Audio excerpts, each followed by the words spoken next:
Yo mga ka-Jabar! Welcome back to Jabar TV. Dito ang tambayan ng good vibes, kwento at family adventures. Today, balik uli kami sa isang lugar na talagang napamahal na sa amin. Second time na namin dito sa Tio Matensos Resort sa DRT Bulacan. Yung unang punta namin, solid na 4-in-1 celebration. Father's Day at birthday ng tatlong pinakamahalagang babae sa buhay ko. Ang asawa ko, si Ate Keira at si Kiona. Kaya unforgettable talaga.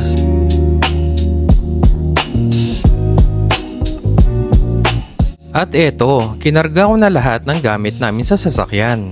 Bags, snacks, at vest. Lahat. At syempre, ready na kami para sa mahabang biyahe papunta sa isang paborito naming lugar. Bago kami tuloy ang bumiyahe papuntang DRT Bulacan, dumaan muna kami dito sa Kusina de Parilla sa Angeles City.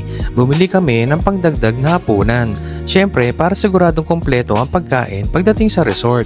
Bukod pa dyan, nagpa-deliver na rin kami ng seafood sa Crabs and Crack. Kaya mamayang pagdating namin sa Tio Matensos Resort, solid na agad ang fees. Dumaan din kami sa Starbucks Nepo kasama ang aking panganay na si Kobe. Dahil kapag hindi nakakainom ng kape si Mrs., sumasakit talaga ang ulo niya. Kaya kailangan muna namin magkape break bago umataw sa biyahe. Pagkatapos namin mag-stock ng food at kape, ayan, tuloy na ang biyahe. Currently, nasa NLEX na kami papunta sa Bulacan. Ang sarap talaga mag-drive kapag ganito. Maaliwalas ang panahon, maganda ang kalsada, at relaxing yung vibe habang tumatakbo sa highway. Perfect para sa family road trip. Finally, nandito na kami sa entrance gate ng Tio Matensos Resort. After ng biyahe, ang sarap sa feeling na nandito na. Habang si Mrs. at mga bata nag-CR muna. Kami naman ni Kuya Kobe nag-video muna rito. Excited pumasok at mag-relax. Eto na si Mrs. Nasa reception area na para mag-register at i-settle na rin ang aming remaining balance. Smooth lang ang process dito, kaya konting hintay na lang at makakapasok na kami sa aming kubo. At syempre, hindi mawawala ang welcome drink ni Tio Matensos Resort. Ang sarap sa init ng araw, perfect pang refresh pagkatapos ng biyahe. Tapos na ang registration, kaya naghihintay muna kami dito sa reception area habang inaasikaso ang service papunta sa dati naming pinabook, ang Kubo Kabayunan, paborito ng pamilya. Nakasakay na kami sa service at pupunta na sa Kubo Kabayunan. Ang sarap ng hangin habang umaandar at excited na ang lahat makabalik sa paborito naming kubo.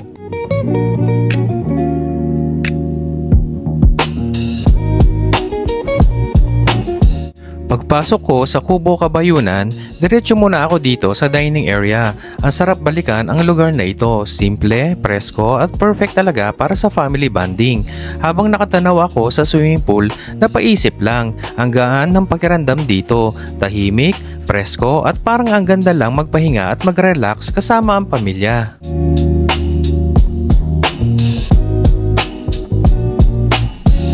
Chinek ko muna ang room ng mga bata at ayun, kanya-kanya na agad sila ng pwesto. Nakakatuwa, parang sila pa ang mas excited mag-setup kaysa sa amin.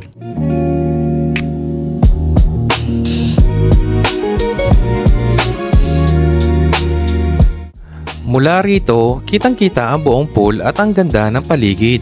Ang sarap sa pakiramdam, parang lahat ng pagod, stress at bigat ng buong linggo biglang nawala.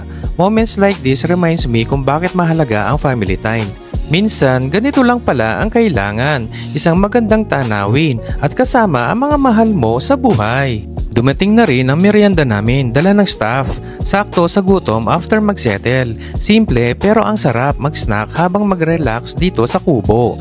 Habang kumakain kami, kinausap naman ni Mrs. ang staff para i-check lahat ng gamit sa kubo, linens, utensils at iba pang kailangan para smooth ang stay namin.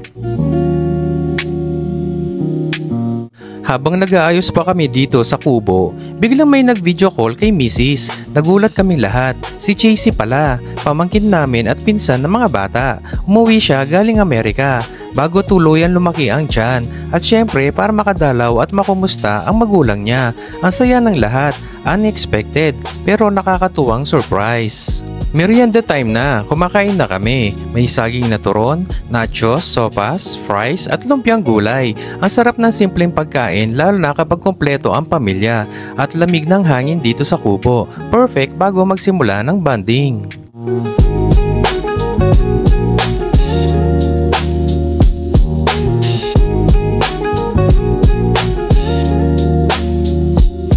Pagkatapos namin magmerienda, inaayos na agad ni Mrs. sina Ate Keira at Kiona para makapag-swimming na. Kita mo sa mga mukha nila yung excitement, hindi na mapakali. At ayun, pagpasok nila sa pool, wala pang ilang segundo, tawanan na agad at basaan. Grabe, ibang level talaga kapag kids ang nagsisimula ng fun, instant good vibes. Habang abalang-abala ang mga bata sa swimming, kami naman ni Mrs. nagpunta muna dito sa open area. Ang sarap ng hangin at kahit saglit lang nakapag-relax din kami. Habang umaakyat kami ni Mrs., ang gandang panoorin mula sa malayo. Parang slow moments lang na kami ulit dalawa. Minsan sa gitna ng pagod at busy na araw-araw, kailangan talaga ang ganitong lakad. Simple pero sweet at parang reminder na maganda pa rin ang journey basta magkasama. Pag-akyat namin, napadaan kami sa swing. Kaya syempre, kailangan munang tikman ang saya. Ang cute ng spot, ang ganda ng vibe, parang balik bata lang ulit habang nag-e-enjoy kami. Heto na, paakyat na kami sa hagdan papunta sa highest peak. Medyo hingal pero worth it. Ang ganda ng paligid at mas lalo pang lumalawak ang view habang pataas kami. Dito sa highest peak, mas na-appreciate ko yung katahimikan. Mula rito, malayo ang tanaw pero mas malinaw ang isip. Parang ganun pala kapag nasa taas ka. Mas nakikita mo kung gaano kaganda yung mga pinagdadaanan mo. Lalo na kapag nakikita ko si Mrs. kung gaano siya kaganda. Habang bumababa kami sa kabilang daan mula sa highest peak, napansin bigla ni Mrs. na may lumitaw na baghari. Ang ganda, parang biglang regalo ng kalikasan. Kaya syempre, picture muna kami. Rare moment na hindi dapat palampasin. Pagkatapos namin magpicture, napansin namin yung service kaya tinawag namin si Kuya Staff. Sabi namin, pababa na kami para makita pa yung ibang magagandang view sa resort. Ready na ulit sa next spot.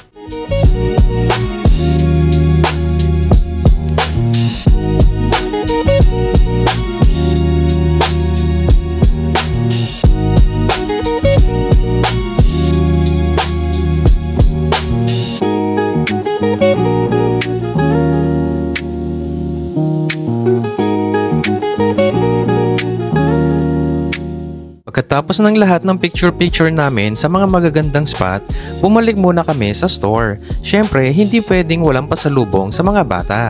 Kaya bumili kami ng ice cream bilang maliit na treat nila. Pagod sila sa swimming sigurado, kaya matutuwa sila sa pagbalik namin. Simpleng joy lang pero malaking saya na para sa kanila.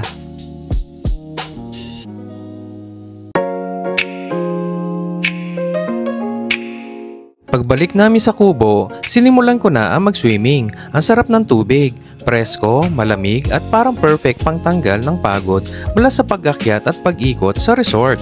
Habang nag-i-enjoy ako sa pool, kita mo rin yung saya ng paligid. Relaxing talaga dito sa Tio Matensos Resort.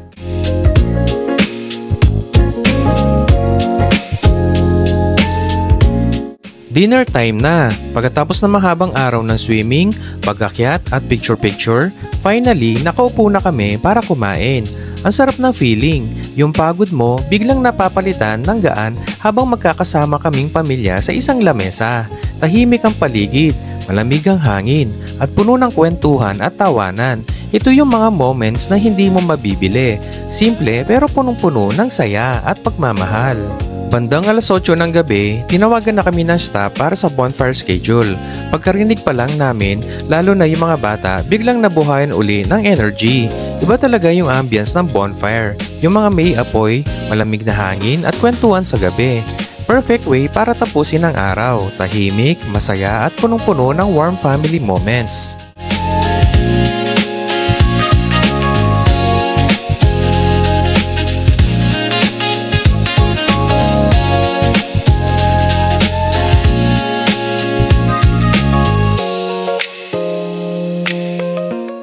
Pagkatapos ng bonfire at bonding, paalam na muna kami. Oras na para magpahinga at matulog. Ang sarap ng araw namin, puno ng tawanan, kwento at family moments. Good night mga kajabar. Bukas uli para sa panibagong adventure. Kinabukasan, mga alas 7 ng umaga, nagising na ako. Unang gawa ko, nag-CR muna at tinignan ng sarili. Medyo antok pa pero ang sarap ng umaga dito. Paglabas ko ng kubo, chinek ko yung surroundings. Ang tahimik, presko ang hangin at ramdam mo talaga na nasa probinsya ka. Nag-video na rin ako ng pool view. Ang ganda lalo na sa umaga. Tapos naglakad ako near the pool area. Hinawakan ko pa nga yung tubig. Malamig at nakaka-relax. Perfect way to start the day.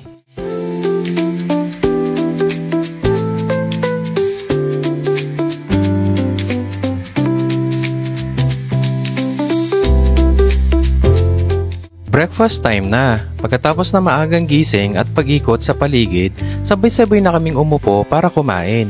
Ang sarap ng umaga, presko ang hangin, tahimik ang paligid, at perfect talaga para sa isang masarap na almusal kasama ang pamilya. Nag-swimming na uli ang mga bata. Ako naman ay nag-ikot muna sa paligid para i-enjoy yung umaga.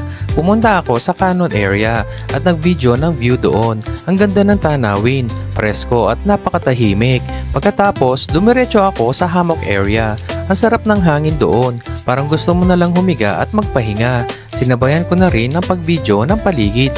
Yung linaw ng umaga, yung ambience, lahat nakaka-relax. Si Mrs. naman mahimbing pang natutulog sa kubo, kaya hinayaan ko na siyang magpahinga habang nag-e-enjoy ang mga bata sa tubig at ako naman ay simpleng morning walk. So once again welcome po sa Jabar TV. We are here in DRT Bulacan, Team Atensos Resort here in DRT Bulacan. So this is our second time na mag-stay dito sa Kubo, Kabayunan. Me and my family really enjoyed staying here kasi ito talaga yung hinahanap naming venue, yung magandang environment, yung greenery, talagang nature. So yan talaga yung hinahanap namin, and gusto ko rin magpasalamat sa pamunuan ng Tio Matensos Resort, lalo na sa mga staff na very accommodating at saka yung service po ninyo, for a job well done. So keep it up po, and hopefully we can come back then. And maraming salamat po sa suporta po ninyo, and please like, share, and follow our page, Jabar TV. So until then, thank you. Bye! Grabe mga kajabar, solid na solid ang naging stay namin dito sa Tio Matensos Resort. Mula sa swimming ng mga bata, sa pag-akyat namin sa highest peak, sa tawanan sa kubo, hanggang sa bonfire kagabi, lahat puno na saya, kwento at memories na hindi namin makakalimutan. Sa dami ng ginagawa sa buhay, minsan ito lang pala ang kailangan. Isang lugar na tahimik, isang araw na walang iniisip, at mga taong mahal mo sa tabi mo. Yun na pala ang tunay na recharge. Kaya maraming salamat, Tio Matensos Resort, sa panibagong chapter ng family adventure namin. At syempre, salamat din sa inyo mga kajabar sa pagsama sa buong trip na ito. Kung nagustuhan nyo ang vlog na ito, paki-like, share and subscribe dahil sa Jabar TV, hindi lang basta biyahe, kwento ng pamilya at totoong buhay ang hatid namin. Hanggang sa susunod na adventure. Ride with us, laugh with us, and live with us. This is Jabar TV, signing off.